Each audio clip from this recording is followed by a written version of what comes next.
Hello everyone, I'm Liz Brunner and welcome back to CNGtv. I'm joined right now by Peggie Rothe, who comes from us from London today with Leesman. It's good to have you here today. Thanks for having me. You are in charge of all the development at Leesman, and you guys you collect a lot of research and put all this data together. And from what I understand, you surveyed something like 300,000 people or organizations, and the responses you got from these 2,000 workplaces created this amazing database about workplaces. What did you learn? Oh, we've learned a lot. I bet. Yes. So actually, I need to correct you on the numbers because we're collecting so much data with such a speed. We're actually over 400,000 across 3,000 different workplaces already. So how we then use that data is we crunch the numbers, we look at what are the things that work in workplace and what are the things that don't. Yes. And I mean, I could go on forever. Okay, give me the top things that are working and the top things that are not working today. So one of the things is that there's no one concept that will always work. No one size fits all, right? Exactly. Okay. And there's this massive debate has been going on around, for example, open plan environments, which, you know, you'll find the headlines saying the open plan environment was devised by Satan in the deepest caverns of hell. Now, that's true for some open environments, but an open plan environment, it's such a broad concept. It can work really well if it's done well. It can be really poor if it's done poorly. So actually, when we look at our database, out of the top 10 workplaces, the top 10 performing workplaces in our database, 9 are predominantly open environments. That's so, fascinating. but then at the same time, the bottom 10 are also open environments. So, you know, any concept can be good or bad depending on how it's done, basically. And is it primarily the culture that dictates the best workplace, or is it the work that they do?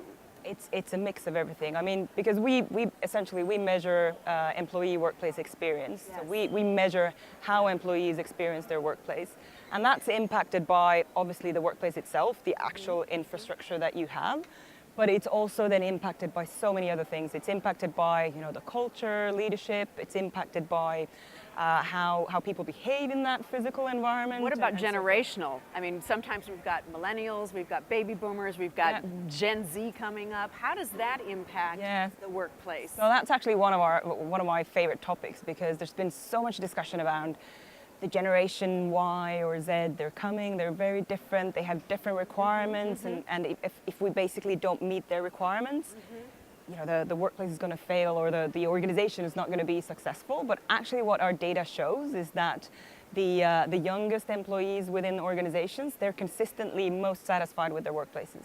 They have the best experience, and they also have the lowest requirements, which is simply explained by the fact that if you're young, you're in the beginning of your career, you don't do as many different things.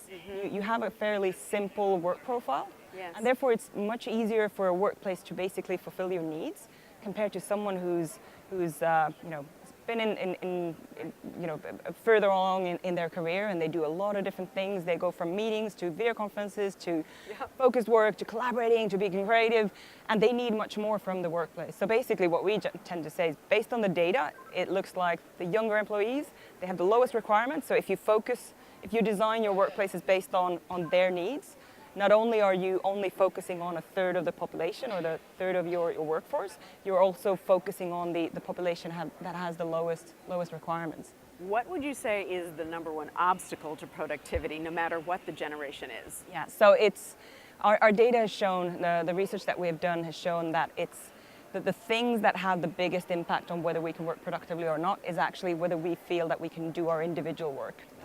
And it makes sense, and individual focused work is something that everyone does. Across our 430,000 respondents, over 90% of the respondents say that individual focused work is important to me.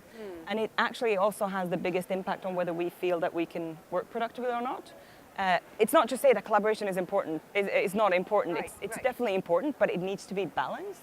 And actually what I think has happened quite a bit during the past years within our industry is that so much focus has been placed on collaboration and creating these spaces to bring people together, which is really important. I'm not saying it's not important, but it's sometimes done on the cost of individual work. So we cannot forget that people will still need to do their individual work, even though they're collaborating and exchanging ideas.